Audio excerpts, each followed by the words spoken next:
So alcohol has both specific effects on specific protein receptors, but it also has what we call non-specific effects. And let me describe those first.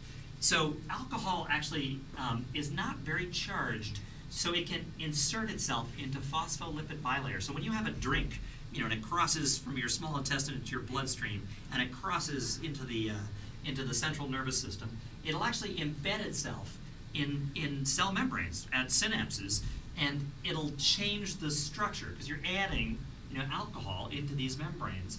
And by changing the structure of this phospholipid bilayer, these protein machines that sit in here will also sort of shift around a little bit and change their structure.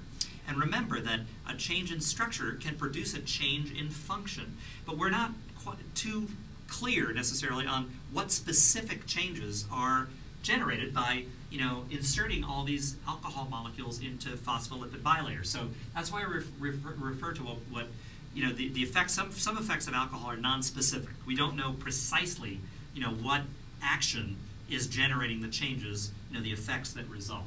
Alcohol, however, also has what we call specific effects, right? And these are basically drugs acting at specific receptors. So it turns out that alcohol will act at GABA receptors, our GABA-A ionotropic receptor, and it'll bind to it.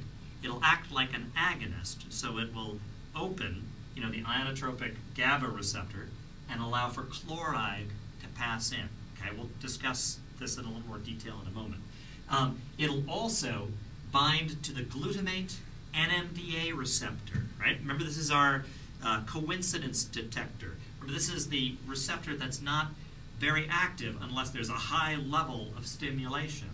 It acts as an antagonist at the glutamate NMDA receptor, so it blocks the normal function of the glutamate NMDA receptor. So these two specific drug actions are going to have very distinct and measurable behavioral effects.